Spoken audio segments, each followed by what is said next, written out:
Congress party इस समय लोकसभा चुनाव 2024 को ध्यान में रखते हुए हर पॉइंट्स को कवर कर रही है और जैसे जैसे लोकसभा चुनाव करीब आ रहा है, देश भर में प्रमुख विपक्षी दलों का गठबंधन इंडिया मूर्त रूप ले रहा है।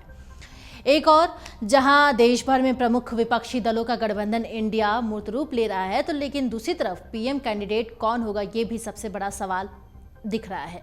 और महागठबंधन के कई नेता नीतीश कुमार को पीएम कैंडिडेट पहले से ही बताते रहे हैं। तो ऐसे में सवाल है कि क्या इंडिया गठबंधन में पीएम कैंडिडेट के लिए सीएम नीतीश के नाम पर सहमति बन गई है? इन सभी सवालों के जवाब इसलिए हम ढूंढ रहे हैं क्योंकि जेडीयू नेता ने खुलासा करके चौंका दिया है।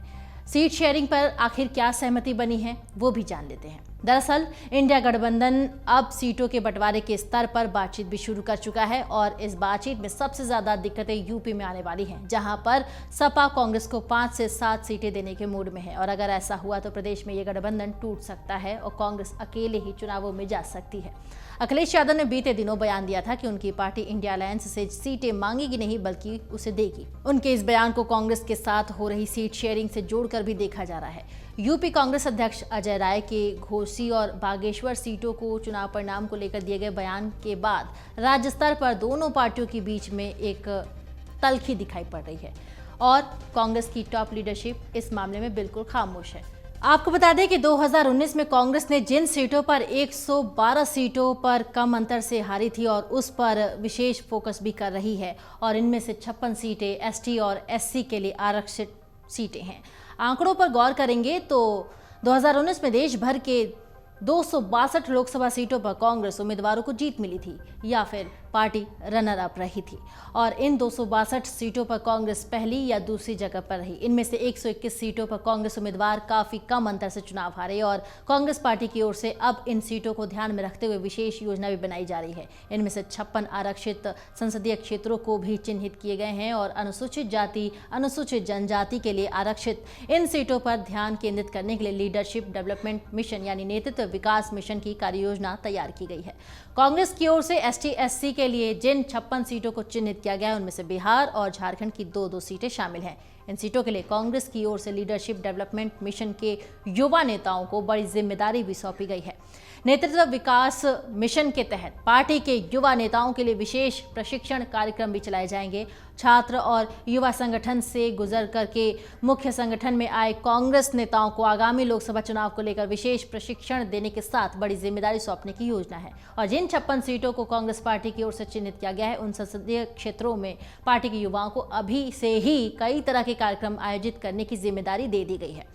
कांग्रेस की ओर से देश भर के जिन 56 आरक्षित सीटों को चिन्हित किया गया है उनमें से झारखंड का खूंटी और लोहरदगा संसदीय सीट शामिल है। इन दोनों सीटों पर कांग्रेस प्रत्याशियों की काफी कम अंतर से हार हुई थी और इनमें ध्यान रखने वाली बात यह है कि पार्टी ने अभी से ही तैयारी शुरू कर दी है। झारखंड प्रदेश कांग्रेस कमेटी के अध्यक्ष राजेश ठाकुर ने बताया कि दोनों खूंटी और लोहरदगा संसदीय क्षेत्र में 11 विधानसभा सीटें आती हैं। इन 11 विधानसभा सीटों के लिए कांग्रेस की ओर से लीडरशिप डेवलपमेंट मिशन के तहत 11 प्रभारियों का मनोनयन किया जा चुका है। इसके अलावा झारखंड में अन्य सीटों में भी कांग्रेस दूसरे स्थान पर रही थी। उन सीटों के लिए विधानसभा प्रभारियों का मनोनयन किया जा रहा है। पार्टी की ओर से 2024 के लोकसभा चुनाव को लेकर हर स्तर पर तैयारियां भी की जा रही हैं। कांग्रेस पार्टी के रणनीतिकारों का कहना है कि 10 साल तक केंद्र में सत्ता से बाहर रहने के कारण पार्टी के समक्ष अभी कई तरह की चुनौतियां हैं। इसलिए उन सीटों पर विशेष फोकस देने का निर्णय भी लिया गया है जहां पर मेहनत करने से पार्टी उम्मीदवारों के लिए जीत की संभावना बेहतर बन सकती है। ये सभी लोकसभा सीटें वैसी हैं जिन्हें एक जमाने में कांग्रेस का गढ़ कहा जाता था और यही कारण है कि कांग्रेस पार्टी इन सीटों पर मेहनत करने के साथ ही अपने पुराने परंपरागत मतदाताओं को भी विश्वास में लेने की कोशिश में जुटी है। वहीं बिहार में भी लोकसभा चुनाव की तैयारियों की आबोहवा दिख रही है। बिहार विधानसभा के उपाध्यक्ष सह जेडीयू नेता महेश्वर हजारी ने मीडिया से बातचीत करने के दौरान कुछ संकेत दे दिए हैं और चौंका दिया है। उनसे जब पूछा गया कि क्या आप नीतीश कुमार को प्रधानमंत्री पद का उम्मीदवार मानते हैं तो इस पर उन्होंने शनिवार को कहा कि नीतीश कुमार सर्वगुण संपन्न व्यक्ति हैं। इंडिया गठबंधन में तत्काल सभी नीतीश कुमार के नाम पर सहमत हैं। पीएम उम्मीदवार को लेकर जब भी घोषणा होगी तो वो नाम नीतीश कुमार का ही होगा। महेश्वर हजारी ने यह भी कहा कि नीतीश कुमार 5 बार केंद्र सरकार में मंत्री, 17 साल से बिहार के मुख्यमंत्री हैं। प्रधानमंत्री बनने के लिए सारे गुण नीतीश कुमार के पास हैं।